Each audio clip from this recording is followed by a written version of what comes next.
You are now listening to Random Ramblings with Rob. Yay! Yay! Yeah! Motherfuckers.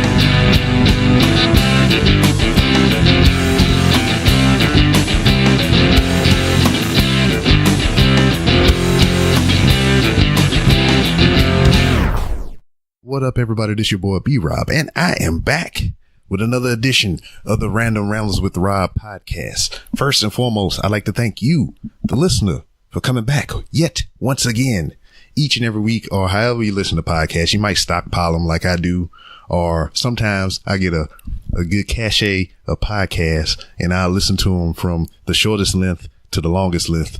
Or if I'm feeling froggy, I listen to them from the longest length to the shortest length.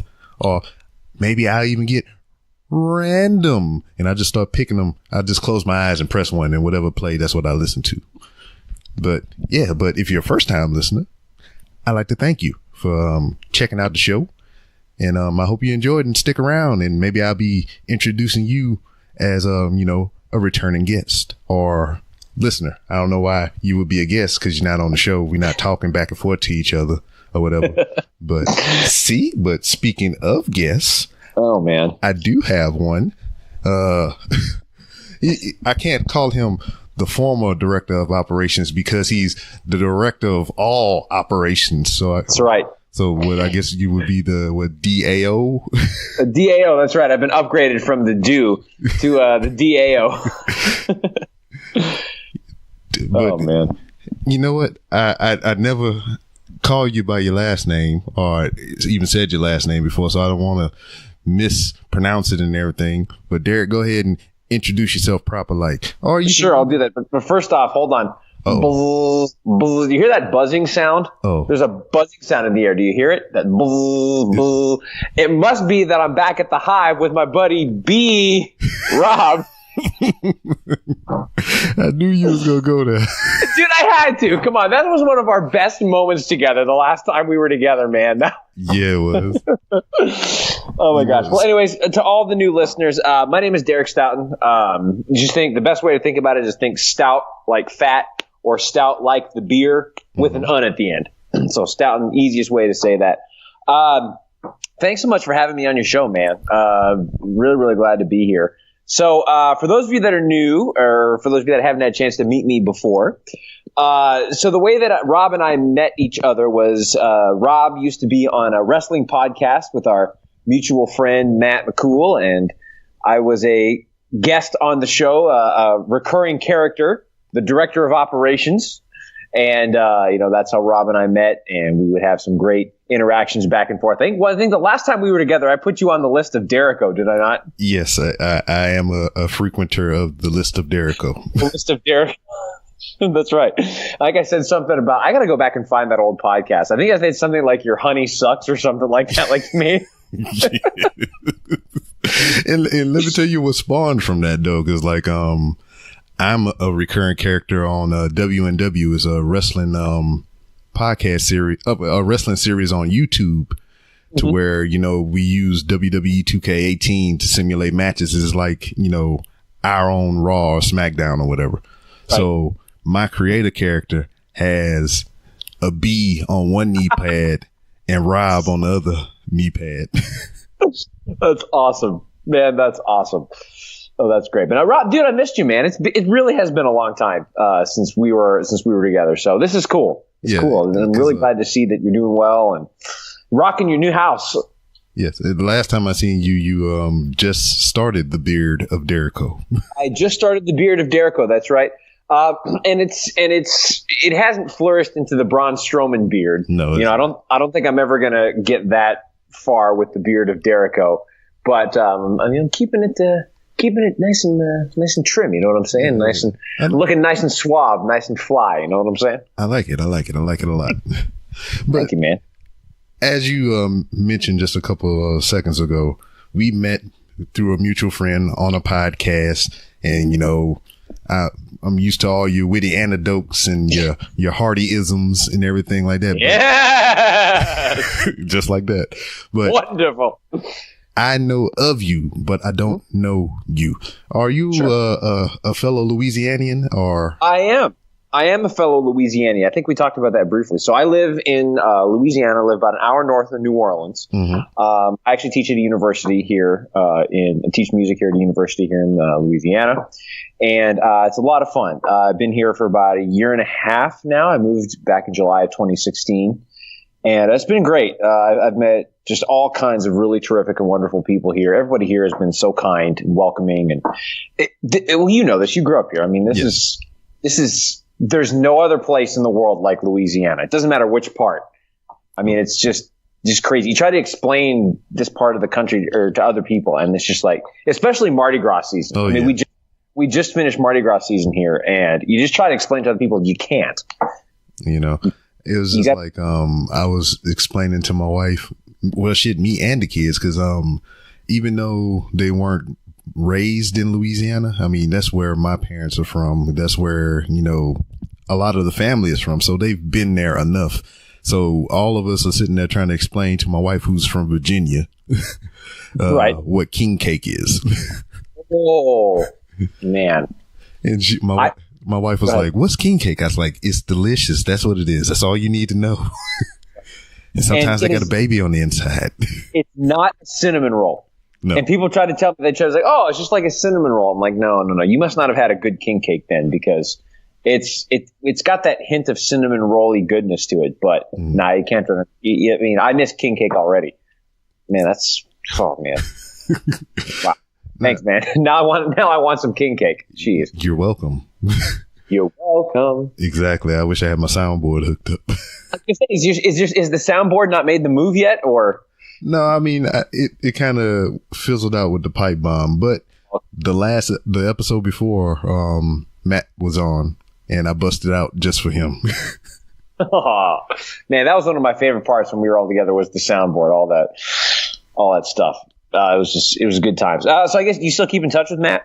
Yeah, like I said, I just talked to him the other day when we recorded the episode, and I send him texts every now and then just to see how he doing. Sure. Same thing with Josh. Yeah, Josh is actually going to be down. He's going to be staying with me for WrestleMania weekend, so he'll be back in town. I'm assuming you'll be back here for Mania. Oh yes. If I'm not there for the whole weekend, I at least will be there early Sunday for the show. For the show, man. We should all try to get together, get a little reunion going. Yeah, that's what I told Josh. That would be awesome. Do either record one of your shows, record one of Josh's shows, or record one of Matt's shows. Or I don't have a show, man. I do sort of, but not really. Have I told you about the Universal Chatter and what we do on Facebook? You've told me before, but why don't you tell everyone else who may not know? I would love to do that. So occasionally, another thing that the listeners can learn about me is I actually write for Wrestling Rumors, which is as you might guess, a website, another one of the wrestling quote unquote dirt sheet websites that's out there. And one of the things that we do is occasionally on Facebook Live, I will watch the show that's going along with So I'll be watching the show along with everybody. Actually, that's the best way to say that. Yeah. And we call it Universal Chatter. And people can it's just a way for people to get together. And if you don't have anybody to watch wrestling with, we can watch wrestling together. And it's just, it's just a fun little way to get together, get a little community. People ask questions during the commercial breaks. And sometimes Josh will be on the show, and we've had Matt on before. And we have a lot of fun with Universal Chatter. We've run into some kinks recently because both WWE and Facebook have kind of upped their illegal streaming type detectors, I guess. I don't know if that's the right word, but now what we used to do is have audio in the background, so that people could hear what was going on. But now, even if the slightest hint of audio is on, there's a new filter or whatever, and the feed is immediately stopped, and we get a strike against our Facebook account. And Facebook is how we get most of the traffic driven to our site. So what we do is sometimes I'll put my headphones in, and for bigger shows like a pay-per-view or a big Raw or something like that, we'll watch along. But it's a lot of fun. We've built quite a little universal chatter group, and it's really great. It's a lot of fun. Now, same thing that I asked to Matt or any other of fellow podcasters or anybody that produces content. What got you here? Like, how did you stumble upon podcasts and podcasting? Sure. Oh, man, I've actually never been asked that before. Wow. So, you're welcome once again. Thank you. Man. So it was about, 2.5 years ago, I think it was, during this, I think it was the summer 2015, Wrestling Rumors was just putting out some, hey, we need a couple other writers. If anyone's interested, send us a note. So I got in touch with their person. Doug McDonald was there at the time, and just got with him and said, hey, I'm interested in writing for the site, blah, blah, blah, blah. And we started talking, and I wrote some sample stuff, and he said, yeah, we'd love to have you write for the site. That'd be great. So terrific. Then over the course of the next year or so, some personnel changed with the site, and pretty soon I became the lead writer within, about a year of starting. And then the concept of a show that they used to do called Wrestling Warm-Up happened. And what we would do with that is that basically myself and Matt and our friend Liz and Josh, we'd all get together. Adam Daly would all get together and just basically preview Raw, preview SmackDown, preview the pay-per-views, all that kind of stuff. And that was a lot of fun. So I hosted that for a while, and then through that I met I met Matt and Josh, and then Matt said, "Hey, I'm doing a podcast. You should be a part of it." And I said, "Great." And then Matt's, of course, the pipe bomb got picked up by the NAI network, and then you got involved with that, Rob. And then the three of you guys got together, and I'd occasionally be a guest as the director of operations, and my character just kind of evolved from that, and on just kind of a whim, and that was a lot of fun. So. It's been a really great journey. I don't get to podcast as much as I want to nowadays because my job has just over the last year, a bunch of new responsibilities have been dumped on me at work, which is great. I mean, it's been terrific, and it's something that I'm grateful for the opportunity to get to do. But so I don't get to do as much as I want to, but anytime I get to, it's a lot of fun. I really enjoy it. For sure. Now, writing, what's your background in that? It's just like, all right, you just a random guy that likes wrestling, so can I type it down, or is there some what's the deal? Well, I mean, that's part of it, but I have a master's degree in music, and part of that is you have to write a lot. And they teach you how to be a good verbal communicator. And before I got into teaching at the collegiate level, I taught at the high school level in Texas, and my head director, I used to be band director in Texas, and my head director was very insistent upon, okay, when you communicate with parents, it needs to be done in a certain way, and I want your communication done very professionally. I want it done this way, blah blah blah. So we just sound like we know what the hell we're doing, and what the hell we're talking about, So, and that of course translated to graduate school, and they taught us how to develop that even further. And now I just take that along with my passion for wrestling and put it all together in a journalistic format, and it's great. I love it. It's fun. Hell yeah. I mean, you're already leaps and bounds ahead of my brain space. It's just like I tried college, and then like I guess I'm a follower, because the only reason that I even tried college was because my wife was doing college. Sure. And I was just like, well, if she can do it, maybe I can do it. Because I mean, truth be told, I said it many times. I joined the Marine Corps because I didn't want to go to school no more. So I was like, right, I'll join the military. And then as I tell my kids all the time, I was like, I joined the military to get away from school, and I did more schooling in the military than I would have did if I just went straight to college. And the more and more I've found, just as I talk to people, and this, the way that the world is evolving now is, it's good to get a college. College is a good thing, but it's not the only way to the top, if you think about it. And this is coming from a college professor, but I found more and more that some people just don't do well with school. You know what I mean? School is not their thing, and they find other ways to make it in society and to make it to the top, and that's fine. I mean, it's a great thing about, I guess, the world we live in, is that there isn't just one way to the top. Yeah. I mean, it just depends on how bad you want it, I guess. Right. Yeah. Right. You know, my dad didn't finish school, and he didn't even graduate from high school, but he's owner of a successful business in Austin, and, you know, it's doing very well. And my stepbrother, same thing. You know, he graduated from high school, but, you know, college was not for him. So he's just in the workforce, and he's built a great life for himself, and he really likes it. So and there's absolutely nothing wrong with that at all. Not a thing. Absolutely. And by the way, Rob, thank you for all that you do for this great country as your service. I think that's just terrific. I wouldn't last 30 minutes in one of the armed services. It just would not go well for me at all. I'm just not, you know. Hey. It just wouldn't go well. Hey, man, I hear a lot of people say that, but you'd be surprised what you can do when you ain't got no choice. Well, you know, I believe that, though. I absolutely believe every word of that. But, like, I mean, even you saying that, man, it's just like being in the military for like 16 years. You look at many different people, different races and everything. It's just like you look at these people and like, how the fuck did you get here? You know, I mean, it's not all bad, but some of it is bad. It's just like when you think of, you know, a service member, I'm not going to just, you know, narrow it down to Marines because that's what I was active duty in that. But like just anybody, whenever you think of a service member, you think of the epitome of physical fitness, you know, intelligence to some degree, right. Something like that. But you get a box of rocks sometimes. Really? Because I always thought that you're right, Rob. That's my when I think of the armed forces and all 5 different branches. I mean, I think of like the elite of the elite, tough guys, you know, strong, ripped, can whoop anybody's ass at a moment's notice if necessary, but are also the most kind, respectful, polite people most of the time as well. I mean, that's just kind of my image. Maybe that's just because what's been portrayed on television. I don't know. Psych.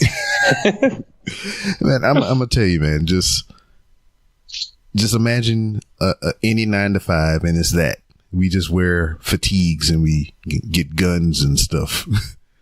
Fair enough. Like, I mean, you've probably dealt with it within your lifetime, or anybody that's in, you know, in a workforce situation.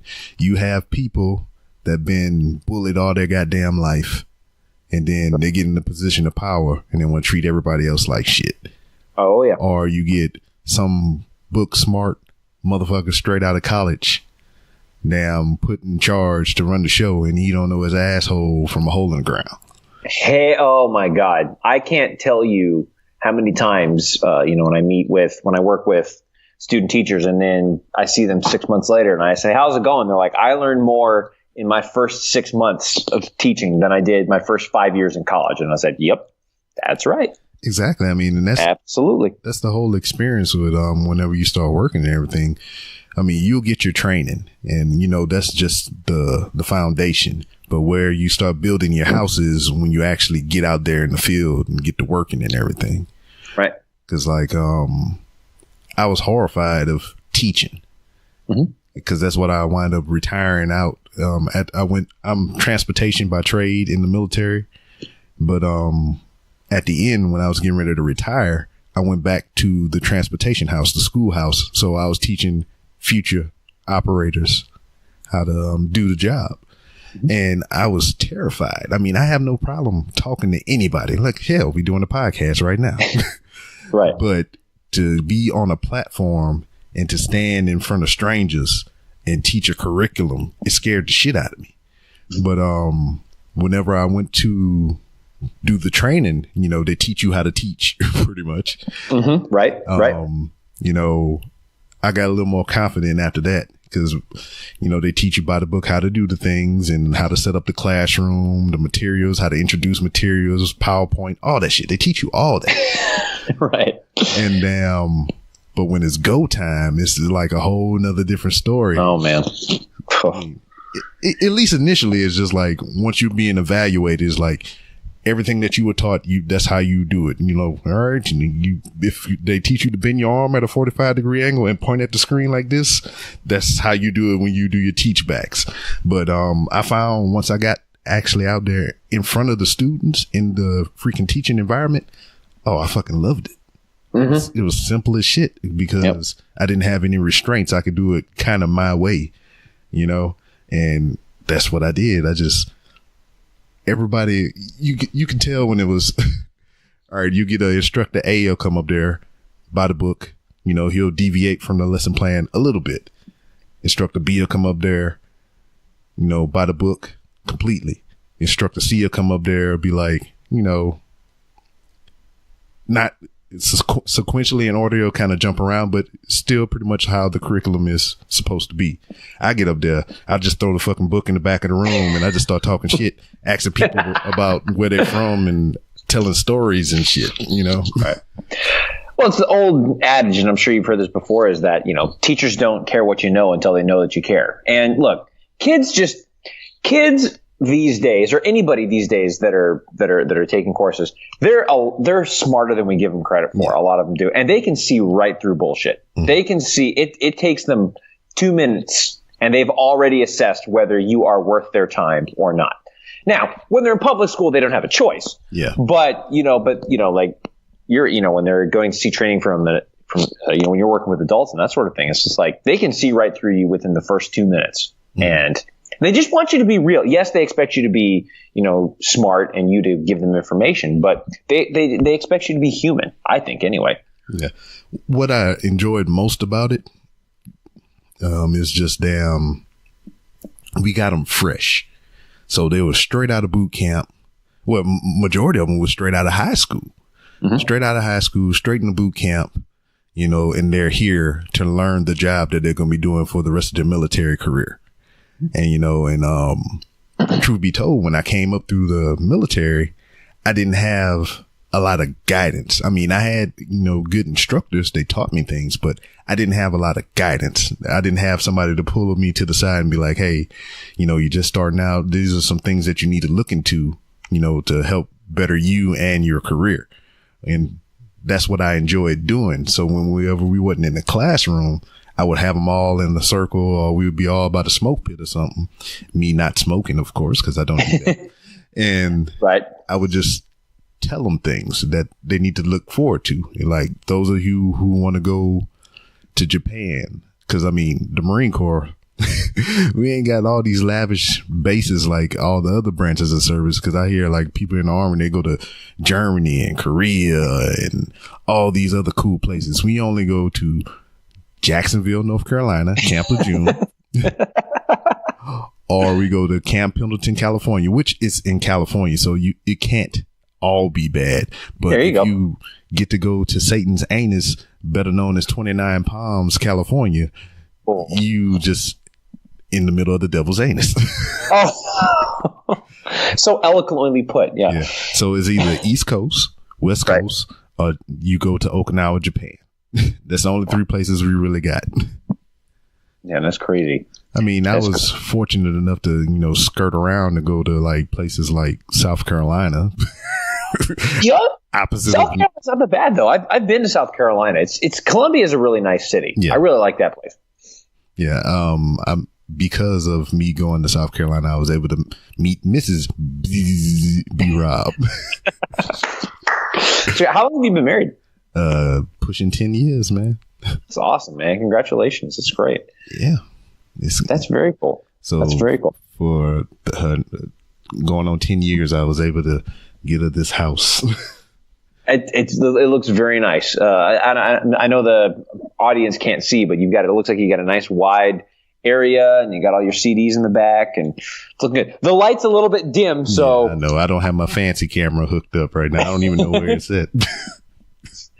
You know, Rob, you were asking me earlier about me getting into podcasting. I never found out how you got started with podcasting and how you got started with this show, The Random Ramblings with Rob. Yes. Same thing. I was at the schoolhouse, you know, winding down in my career. And I was just like, I wanted to tell the stories of, you know, the things that we've been through with other service members' experience. And, you know, at one time I wanted to write a book because my wife writes books. So I was like, how hard could it possibly be? Right. You know, and then I sat down in front of a computer screen and I was like, fuck this couch. You know, So I was just like, that's awesome.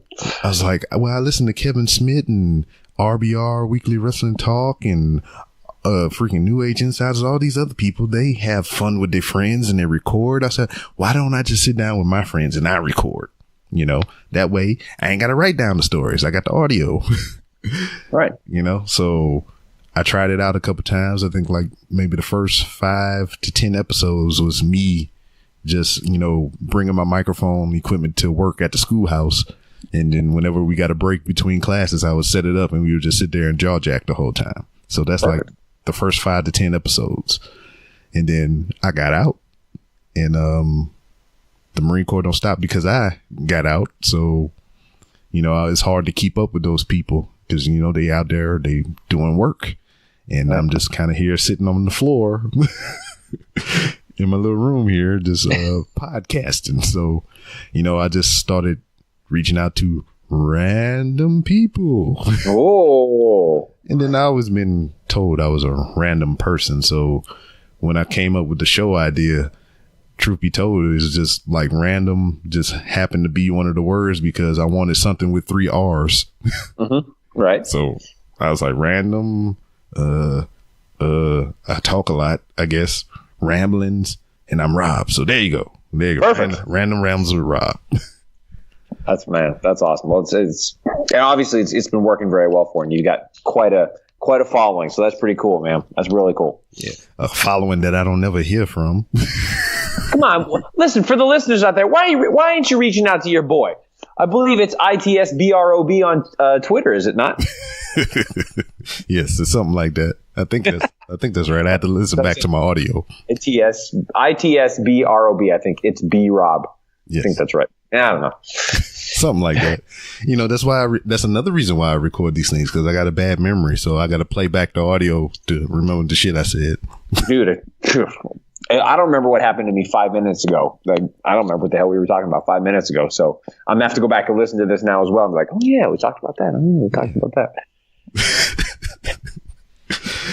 So I know you and McCool had the tradition of reds and whites. I mean, you got anything in that coffee cup for me? No, just water for tonight.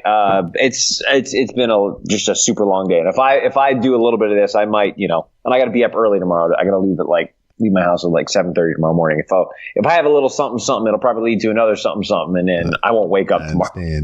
I understand, and you be in the lake of incarnation. Oh, yes, I'll need to go to the lake of reincarnation. Yes. All right, but I do have, and I know the viewers can't see this, but I got my I still use it. My world's greatest director of operations mug. Yes, he has the mug. It's right there. I can see it. That's right, because I am the director of operations. The dude. The doo-doo, that's right. Well, now I'm the director of all operations because it never really went away. Yes, exactly. All the operations. All the operations. But I'm still not the TV champ, though, because I'm not the champion of all the television. Oh, no. You can never be JJ Blake. No, I can't. I'm going to try, though. I'm going to try. Yeah, well, but until I'm on the televisions, I can't be the champion of them. Yes, I understand. I mean, even though, you were the video boss for a while. Oh, man. Was that not... I think I went back and played that intro. I think I might still have that podcast. when we did the video boss thing, and me and Josh were just driving Matt shitty. And that was just hilarious. He's like, Derek, you're not the video boss. I'm just like, video boss. Video, boss.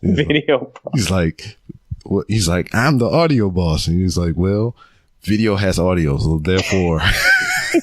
That's right. Video trumps audio because you can't have video without audio. So therefore, the video is better than the audio. Yeah, I'm about to find that too, man. God, that was hilarious. Oh my gosh, that was so funny. Oh, man. I'm gonna have to see if Matt still has that episode. I might have to get him. If I can't find it, I might have to get him to send that to me. Yeah, he probably scrubbed it up somewhere. He's like, this will never see the light of day again. Yeah, right. Yeah, it won't until Matt. I get back on Matt's show. I guess Matt's got a new show coming out. I think I saw. The 3 count proper.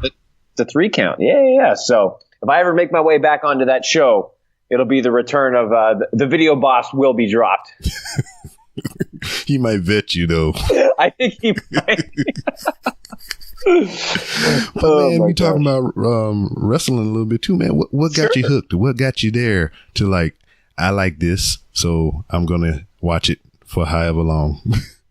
Well, I actually was a fan. I've been a fan since I was young, since I was, a kid. Yeah, a kid. So, back in the days, I think I got started watching around the days of Ultimate Warrior, Hulk Hogan, Rick Rude, late 80s when I was about 6, 7 years old. So, that time, and really just, so I started watching it, really liked it, and then just kind of watched it off and on. I was growing up, and then finally, when I became a teenager and got a TV in my own room, I was able to start watching around the time with the Attitude Era. So when that all stuff was going on, and then of course the Monday Night Wars. So it's been something I've just been a fan of for a long time, and it's one of the few things that me and my brother have in common. My brother and I, we don't. Obviously, I love my brothers. He's an incredible human being, but we just don't have a lot in common, and that's fine. We just nothing wrong with that. I just kind of went on different, we had different interests and such. But that wrestling is one of the few things that we get together and watch and talk about, and it's really cool. So I've just been a fan my whole life, and then I wanted to last 5 or 6 years or so started reading the dirt sheets and listening to podcasts and that sort of thing, and it's something I wanted to be a part of the wrestling media. So it's been great. What about you? How'd you get involved with wrestling? Much of the same, but I didn't get into wrestling because of wrestling, is what I tell people. I seen all the Hulk Hogan B-rated movies first, and then I happened upon a WrestleMania video with this guy that I seen in all these crazy movies, and I was like, hey, that's that guy from that one movie. What is this WrestleMania? And I've been hooked ever since. It's awesome. Growing up, who are some of your favorites? If you had to give some of your favorites kind of all time growing up, who you got? Man, I love the Rockers, Marty Jannetty and Shawn Michaels. Just damn, I guess it was a kid thing. The fucking bright ass colors and the tassels and everything. I think that was maybe the first time I think I legit shed a tear over wrestling when they broke up, put them through the barbershop window. Yep. I was like, no. Yep. And then I like Brutus the Barber Beefcake to speak of the barbershop window. And I did not know he was the disciple. I did not know that. Really? Yeah. Yes. He was the disciple. I was like, that's not the same guy. I was looking for the mullet and the freaking the cut up pants and the shears and shit. But love Mr. Perfect. Love Rick Rude. Yeah. Oh yeah. And I think I didn't always like Owen Hart, but now in retrospect, I it's sad that he gone, but in retrospect, just thinking back now on all the stuff that I used to watch of him, he was a fucking good wrestler, man. Oh, he was. Yeah. One of the best of all time, for sure. Yeah, it was just like, he was one of the guys that was like a step ahead of everybody. He was like me actively thinking about it. It's like when I go back in my wrestling memory, which is not good. I mean, my regular memory isn't good, but he was like one of the ones that, was doing the enziguri, and I was like, oh shit, that's like, I never seen nothing like that before, and damn, that dude was good. Shawn Michaels, of course. Yeah. I liked Bret Hart, but going back and it's like the opposite with Owen Hart. Like, I didn't like him at the time, and then now I like him in retrospect, but Bret Hart, I liked then, but not so much now. I agree with you completely. Absolutely. And who else, man? Were you Rock or Stone Cold? I like them both, but I think I was more of a Stone Cold guy because I never owned a Rock shirt, but every single motherfucking Stone Cold shirt that came out, I had that shit. Every last one of them. The snake, nice. Him on the back with the two arms as snakes. Yep. The freaking. They had the rattlesnake skull on the front with the 2 red eyes and the 316 in the mouth. On the back, it said DTA. I had the the skull half face and his regular face shirt. I had just about every shirt that he came out with. Didn't he have one where he actually had the blood on his face from his match with Bret Hart at WrestleMania? Yeah. I think they made a shirt out of that too. That was awesome. Shot of it when he when he reared up off the mat and his face was just dripping. Yeah, and then I had a DX shirt. Of course, I had that. That's how I made one of my lifelong friends. I was walking down the hallway in high school, had a DX shirt on, and he had a DX shirt on, and we just kind of locked eyes, and he was like, "Oh, we friends now." Awesome. But yeah, me and him would do wrestling moves in the hallway and shit. He'd be putting sharpshooters on people. Did you wrestle on did you do a lot of backyard wrestling on the trampoline? Oh man, shit. A couple episodes ago, I had my nephew on here, and me and him used to me, him, and all my other nephews and cousins and shit. We all be flipping off of couches and throwing people through windows and shit, not on purpose, but it happened. Mm-hmm. Of course. Yeah, but I don't know how we covered that up, but we did. Just a random knee flying through a window and was like, oh shit, how we gonna fix this? Yeah. Oh man, it's you just send the bill to Vince. I'm sure he's got enough money. He'll take care of it for you. Yeah. Oh man. Okay. And what about today? Who are some of your favorites in the modern era? It's just not too many people I don't like now, man. It's just like, I'm with you. I feel more now is just like, I appreciate them more now because I know actually what they go through, just, the stress and wear and tear they put on their bodies and everything, being away from home. If they, they got a close knit family and just on the road constantly, man. It's just like, there's people that I don't like and there's certain storylines, there's not people, it's characters that I don't like. Right. And there's certain storylines that I don't understand or whatever, but it doesn't really take away from my enjoyment of professional wrestling. And it doesn't really put too many people higher than other, because I mean, they're basically doing the same thing. But matches and personnel that I do enjoy, AJ Styles is one. Yes. I like Baron Corbin. Sami Zayn, Kevin Owens. I dig what they're doing right now. Yep. And if I had the sound queued up, Josh would probably be pulling his hair out to hear Sami Zayn music. That's right. Who else? As much as I think Dolph Ziggler needs to go away, he's still good. He's still a good performer. People like in that vein, like Dolph Ziggler, the ones that have been around forever, and I don't think they're going to, let him be at the top again. I think he should go away, but like kind of do what some of the other people are doing. They train us down at the Performance Center. Because, I mean, he has a lot of talent. He has a lot of know-how that he can pass on to somebody else. He can even be a good manager. He can talk good. So I agree. Who else? I like Tozawa. There you go. Oh, dude, man. Though I wish they would do more with him with Titus Worldwide. Yeah, that was his best work, was with Titus Worldwide. But no, I like Tozawa too. He's great. Because he named all the SmackDown superstars. What about over on Raw? Oh, Seth Rollins is growing on me. I thought he was just kind of plain Jane, really. I mean, he's a tremendous athlete. Mm-hmm. I mean, he can do all the things, but like, I didn't really feel too much of a connection with him. But he's been winning me over. I mean, this 65, 62, 63 minute match he just had not too long ago. That's awesome. That was awesome. Just him not being that guy. And him not being that guy no more. I guess I like Roman Reigns. I mean, yes, there you go. Now you're talking. Yeah, I don't hate him, as much as the internet does, but I just want something kind of different, I guess. I mean, I'm not going to sit there and be like, all right, man, he need to change his music, he need to change his ring gear or whatever. Because, I mean, what if he does that and he's still the same person? It doesn't fucking matter then. Right. But I think we get glimpses of it when he cut that promo on Cena and when he just cut that promo here Monday. Right.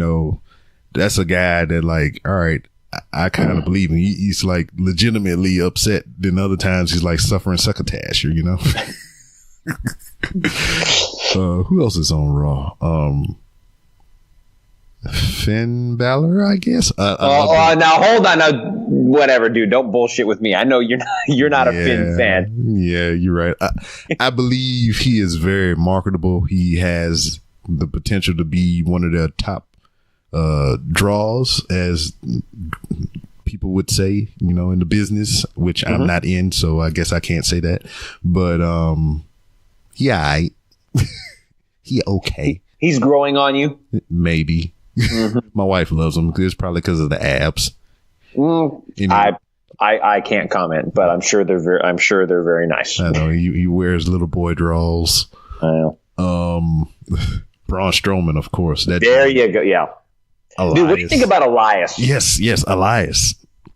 I like that dude a lot. I do too. I love what Elias is doing. He's so funny. Yeah, I heard him on the Edge and Christian show. And I heard him on, I think it was either Jericho or Austin. And I like where his head at. He got a good personality. He's a good dude. But just what he's been doing on TV, man, it's just like, I really dig it. And he can wrestle well, you know. He's gotten a lot better in the ring. There's no question about it. He's gonna be a big deal in 2018. I think for the rest of the year. Elias is going to be a guy we're going to be talking about on the wrap-up shows in December. Yeah, for sure. I really believe that he's like, even when he wasn't really doing that, he was just walking around while people was interviewing and shit. I thought that shit was hilarious. Oh, just the drifter. Yeah. Well, that was great. Now, that gave us one of the great list of Jericho moments when he all of a sudden put the drifter on the list when he walked through his promo. I mean, I still remember that one. That was outstanding. Yeah. Well, it was also good about it. I mean, it wasn't nothing that he did. I guess WWE did it because when he started first using WWE as the walk with Elias, I said it that same night. The first time he said it, I was like, I want a motherfucking shirt. Yep. With the WWE thing on there, and it says "Walk with Elias," and God damn it, they did it. Of course they did. Oh, are you kidding? As soon as they realized what they had there, where that's going to make us $1 billion. Not as much money as the Rusev Day calendars will make, but have you seen those? Yes, I have. That's man. I'm telling you, man, Rusev. I really think that they weren't expecting that Rusev Day thing to take off the way that it did, but it is just blown up, the whole Rusev Day thing. And pairing him with Aiden English it's just one of those kind of lightning in a bottle things. Now, for sure. But now with Aiden English, before what was the other guy? Simon Gotch got let go. Yeah. I don't know why, but something inside of me was saying that Jack Gallagher was going to wind up with that crew for some reason. He kind of has that vaudevillian kind of persona. I thought there was going to be a trio at one point just because, you know, they was all kind of similar. But, sure. But that would have worked. I think that could have worked just fine. But no, I love Rusev, man. I'm all in on Rusev. Yeah, and then he bringing Lana back into the fold or whatever, and they got the little Lana is the best, Lana's number one. I love it. He's good. I don't know. I enjoyed Gender for what it was, but there you go. Yes, but it's just like he's on the level of Roman Reigns to me. I'm not talking about like, you know, star wise, but like he's good. He's serviceable, but everybody hate him so much it just kind of takes me out of it. You know, it's the same thing with Roman Reigns. Roman Reigns is good. I like him, but everybody's like, oh, he's the worst and all this. It kind of take me out of it. You know. You just get that natural heel heat. Well, I think another one that when he comes back is going to be that way is Jason Jordan. I was enjoying what he was doing. I did too. And, you know, he was just, I mean, the crowd would just react to him so negatively. Like it was just unbelievable natural heel heat. And I mean, WWE really had something there. It's so unfortunate that he got hurt. Yeah. What do you think is going to happen with Dean Ambrose when he come back? Man, I don't know if they're gonna make him heel or. I think it really depends on kind of where the company is at right now. I know that's kind of a cliche answer, but because Ambrose can play a face, a ridiculous, insane baby face really well, but he can also play like the sick, sadistic, twisted heel really well as well. So I think it's just wherever the company direction is going and what they need more of, I guess, when he comes back will determine what he ends up doing. I hope that he stays face, and I kind of hope that the Shield will be a group, but not really be a group. Yeah. Like they can all still three be faces and do their own singles careers, and I think they've established themselves enough as superstars they can do that. But in a moment's notice, man, I need some backup. Okay, let's put the Shield together. Great. Hey, we need someone to hold the tag team championships. Let's put them on the Shield. You know, kind of so they're a group, but also separate. Yeah, I'm thinking more of a how DX just comes together when they need to come together.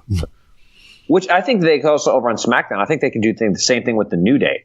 If they eventually wanted to give Big E a singles run or give Kofi a singles run, which actually I before he retires, I really hope, and I don't know if they will, that they give Kofi at least one day with the WWE title. Yeah. All he's done for the company. I really hope that too. Now, being that it's Black History Month. Indeed. For another 2 days. Yeah, another 2 days. Do you think we have the first African-American champion on the roster now, or he hasn't shown up yet? Oh, that is a good question. Let's see.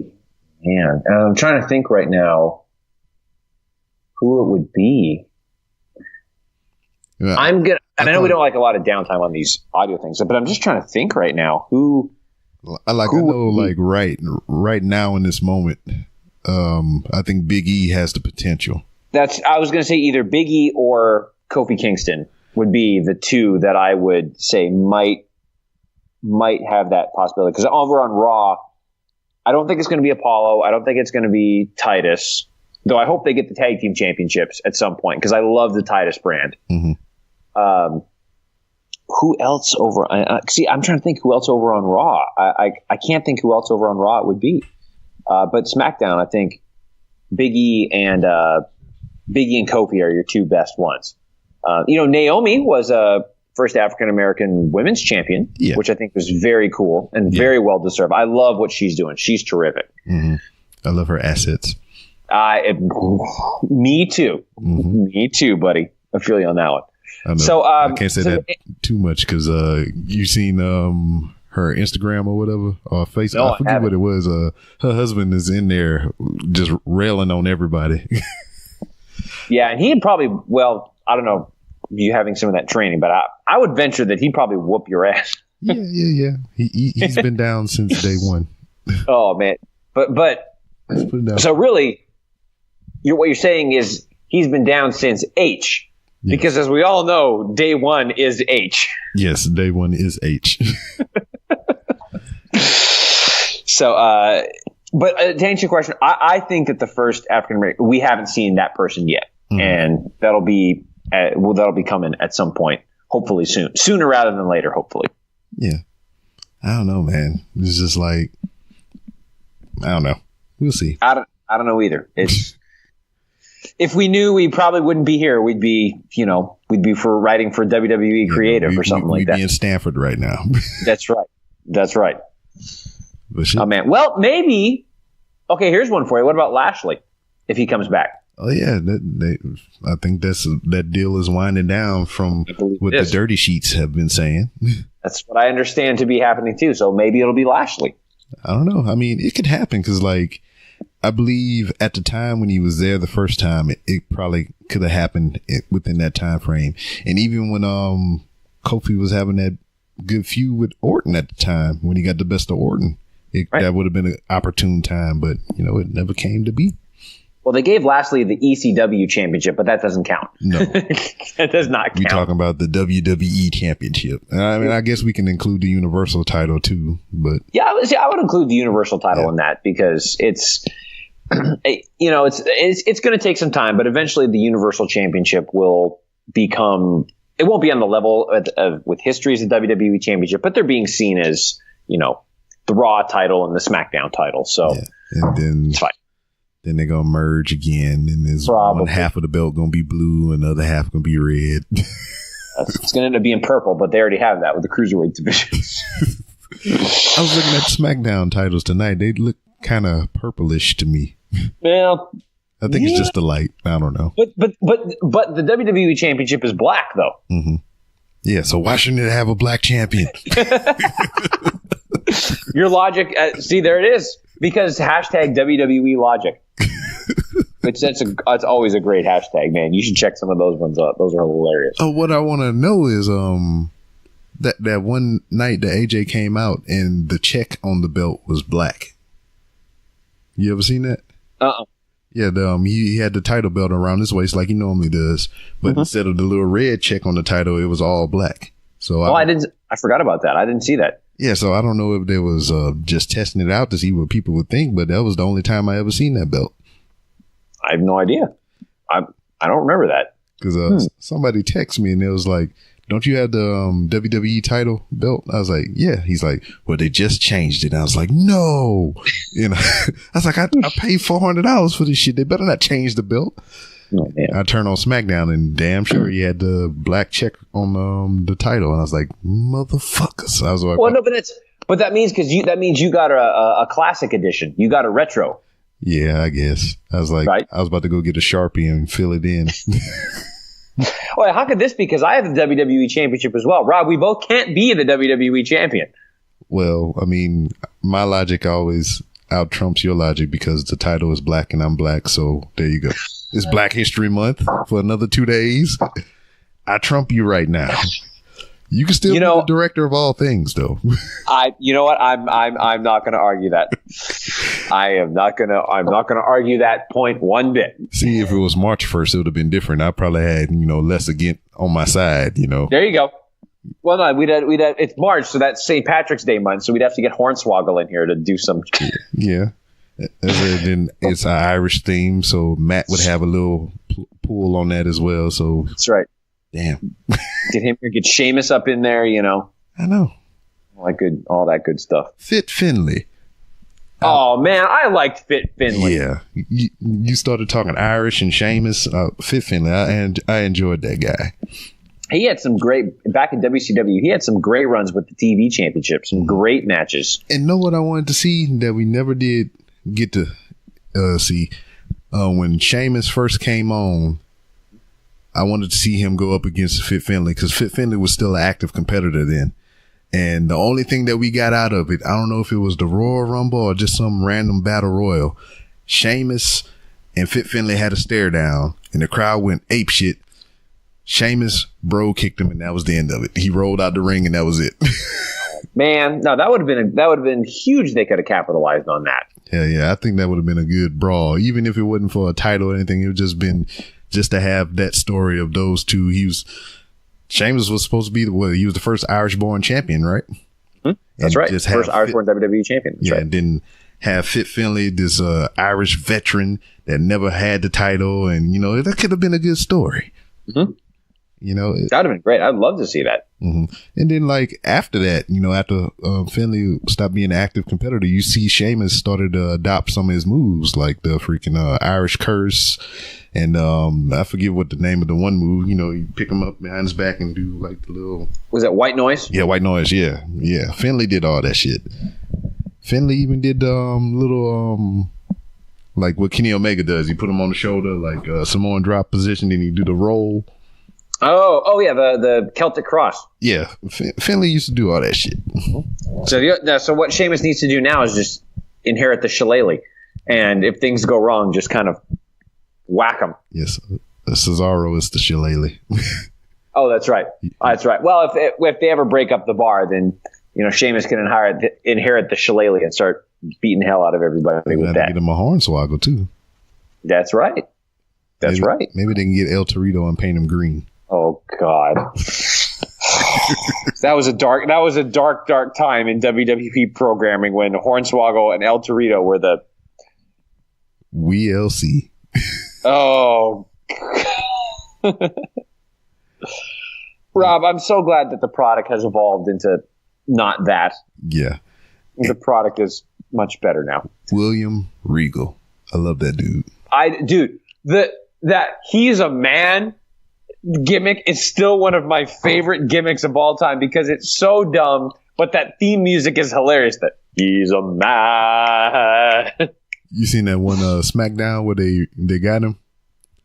Which one? There was an episode of SmackDown or whatever. They the ring announcer said his name and everything, and he came out and like he got halfway down the ramp and they started playing that music. He's a man, and he was just like, "Oh shit." No, I don't remember that. It's on the network somewhere. I can't. I think he was going up against Daniel Bryan or something. But yeah. Okay, I'll have to check that one out because that's that theme song is just so funny. And just the whole character, with the lumberjack. And I'm like, hey, this is William Regal, one of the great British brawlers of all time, who, by the way, is a underrated and kick-ass general manager. Mm-hmm. Yeah. Over on NXT. He's fantastic. He got it right. Yeah, he did. Yes, he absolutely did.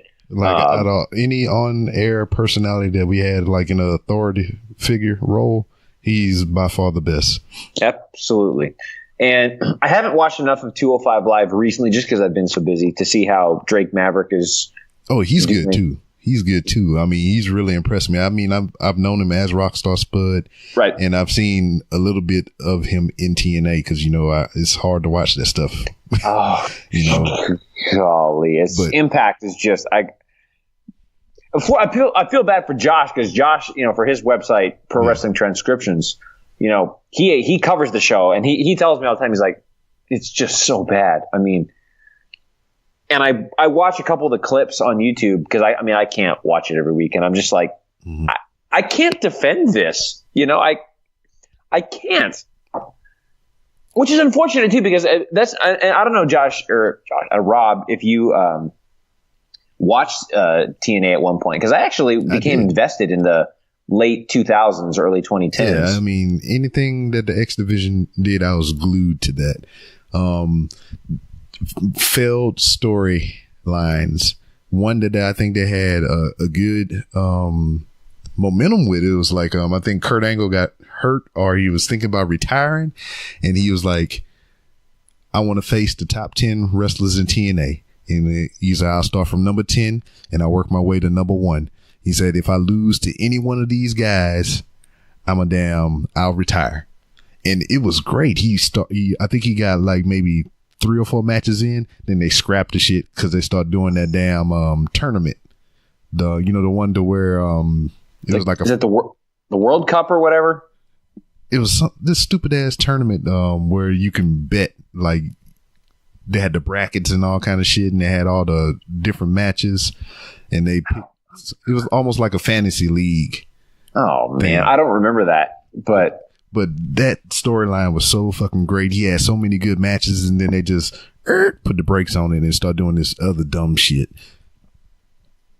That's just because I think about all these, great talent in TNA that is starting to make their way to WWE, which is great, and guys like when they had guys like AJ Styles and Nigel McGuinness, who's now over at 205 Live, so he was terrific. The one that we haven't seen in WWE, and I hope we see one day, is Jay Lethal. Yeah, man, I'm waiting on that dude, man. I love Jay Lethal. One of my favorite promos of all time is when him and Ric Flair went back and forth. Yeah, and he was doing Ric Flair. It was just great. And then when he would do Macho Man as Black Machismo or whatever. That was great. Another one is Christopher Daniels. I would have loved to see him in WWE. Yeah, I can see it. I was a Chris Daniels fan. I was a Kazarian fan. Yeah, man, they looking really old in the face now. I know. The company just tried. They just tried to be WCW, and it just, instead of developing their own stars, they just tried to recreate the WCW magic, and it just didn't work. See, I can tell you the exact point in time that turned me off to TNA, what made me started like leaving it, like getting further and further away from it. That day they had the press conference and Hulk Hogan walked his punk ass out there. That very day I was just like, I can't watch this shit no more. Because soon after that, Flair came over. Then fucking Bischoff was over there. And then Russo was there. And I was like, no, I can't have this. And then they brought back, Hall and Nash and X-Pac and, all those guys to try to create the band. And they even had the Wolfpack music without the lyrics. I don't know if you remember that. Mm-hmm. And I was like, okay, come on, guys. Like, I mean, they had Conan over there, but I think Conan was there before they were there because he was running LAX. He was running LAX. And that was good. I thought Homicide and Hernandez were very talented. Mm-hmm.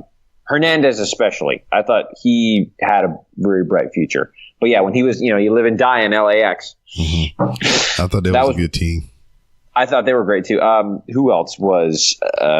I actually didn't mind the Main Event Mafia storyline. I know it was kind of a Millionaires Club rehash, but I actually didn't mind that. That storyline was okay. I like the Motor City Machine Guns. Yes. Oh, you know what? Another storyline I really liked was Aces and Eights. I thought they did Aces and Eights well. I was in and out on that one. I mean, I get the gist of it, like Bubba Ray. It was me. I know. I wanted so bad for WWE to do Bully Ray. Yeah. I think everybody wanted that.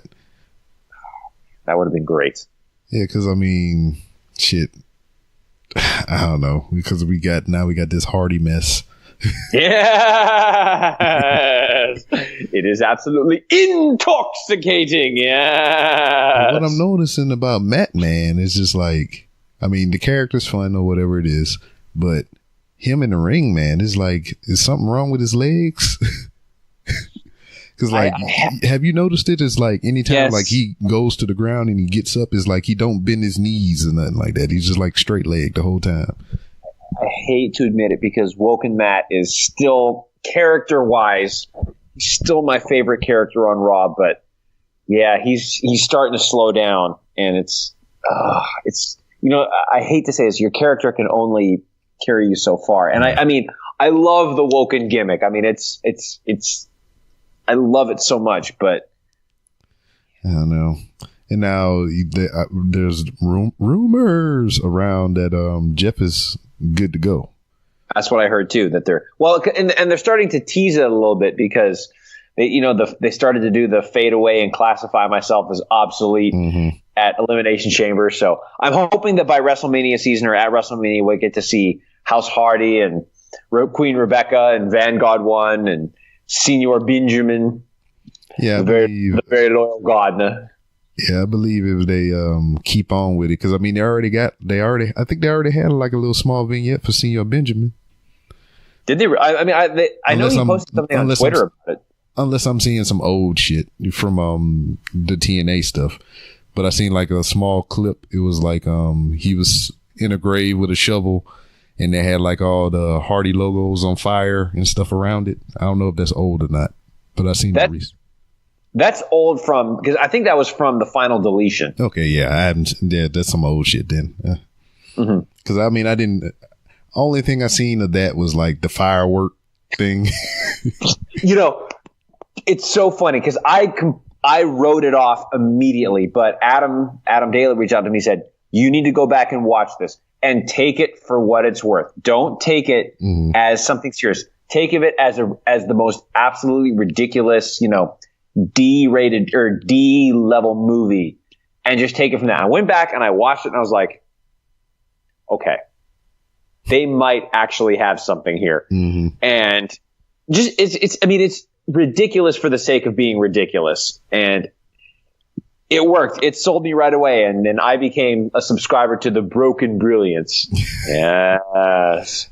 And then the Expedition of Gold. Yes. Now, seeing that Jeff comes back or whatever, do you think it would be better for them to let him do his own thing or have him just kind of fold up into whatever Matt Hardy's doing? I think it would be better if he stays with House Hardy, just because I think that's how today's wrestling fan, the majority of today's wrestling fan, knows him. Mm-hmm. They know him as Brother Nero. And they could try to redo the charismatic Enigma thing, but also he's a little bit older too, and he can't fly as much as he once did. So if he just does the Brother Nero kind of weird thing, plus I think for them that's more fun. Yeah, like they just have more fun, and they're at the point in their careers where they can kind of dictate what they want to do. And I think I remember seeing that Matt does have creative control now over his character. So I've heard that, yeah. So he can just do whatever they want. I think that'd be great. What do you think? In 2 years, they in the Hall of Fame? Oh, for sure, for sure. And I hope that they each get one more singles run with championships. Yeah. Let them have some single runs, even if it's not, even if it's for a month or whatever. But they can say, we had one final run. I was WWE champion one more time, or I was Universal champion one more time before my career is over. But yeah, they'll be in the Hall of Fame within 2 or 3 years for sure. Yeah, I really believe that, because I mean, I had to knew something was up with the Dudleys, because they came back, they was used awkwardly, and then they left. So I was like, yeah, they about to go in. I didn't think it was going to be this year though. Man, this year's class, I don't know what you think about this year's Hall of Fame class. It's awesome. Yeah, I do. I mean, I think so far what I'm excited for most is out of what they announced is Ivory. Oh, very nice. Because me and my oldest child, we both watched Glow, the Netflix series. Mm-hmm. And then also on Netflix, they have a documentary of the actual Glow girls. That's right. That's right. And Ivory was a Glow girl. So, I mean, they had the documentary on it, what they went through to get it started, the struggles they had. And then Ivory was one of the ones that organized they had a reunion. And then she got them all together and everything. And that's how I was like, wait a minute, she looked familiar. Who is that? And I was like, that's fucking Ivory. Because later on in the documentary, they go like, they disbanded Glow, and she went on they started talking about WWE just a little bit, And then I was like, that, by goddamn, that is Ivory. And then when they announced she was going to be in the Hall of Fame, they brought that up, and I was like, oh, I like it. I like this a lot. I think that's great. I mean, she was great in Right to Censor. I think that was hilarious what she did with them. That was awesome. Honestly, the one that I'm most excited about is Jeff Jarrett, because not because I thought he was the best wrestler in the world, but to me, I think that's more of a statement that I didn't think it was going to happen. Right. Absolutely not. And that eventually bridges can be mended. And I think it just continued to solidify the hierarchy of professional wrestling now, with WWE is like the NFL. And, you can go elsewhere and try to make your mark, but eventually you make your way home to WWE. And I think that's really cool to see Double J in there. That's awesome. Yeah, he bought his way in with gold. I know he did. So, which means that perhaps one day we will see the return of the voice of the voiceless. You never know. Was Sin Cara? No, he was the face of the faceless. I don't know. That's right. He was the face of the faceless. Now with Punk. Seeing if Punk makes it back one day. Yeah, I believe he will. I think he got a fight coming up here pretty soon, depending on how that goes. He's going to be starting to host his own series on Netflix. I don't know if you saw that. Yeah, I just seen that today. I forget what the name of it is, though. So did I. Let me see. Let's take a look. We have technology. We can build him. That's right. It's he's on Ultimate Beastmaster. Yeah, that's what it was. Yeah, I seen that today. They had like a big ass dinosaur on there or some shit. That's right. Him along with Bad News Barrett. What? Yep, he's on there too. So, oh no, I have to watch it now. Punk was on there. I was like, yeah, but now you say Barrett's on there. Mm-hmm. I got. He's on there as well. Because I'm going to be sitting there, and he's just like, if they're going to have contestants and they're going to be on a chopping block, and he's going to be like, I'm afraid I got some bad news. Yes. Yes. Oh my God. That's another gimmick I wish would have taken off even further, was the Bad News Barrett gimmick, because that was hilarious. Yeah. I enjoyed that too, because I mean, I think the whole reason they was doing it because he was hurt, and they just gave him something to do, and it stuck.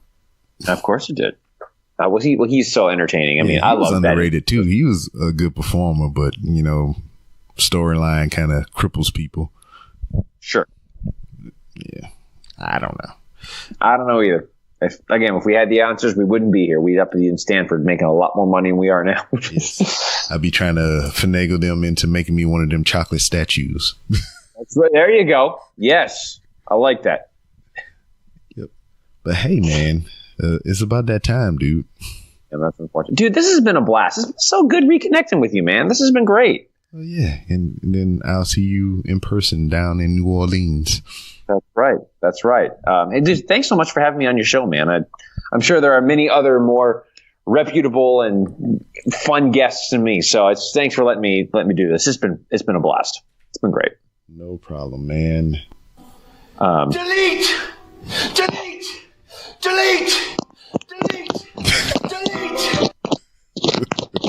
Yes!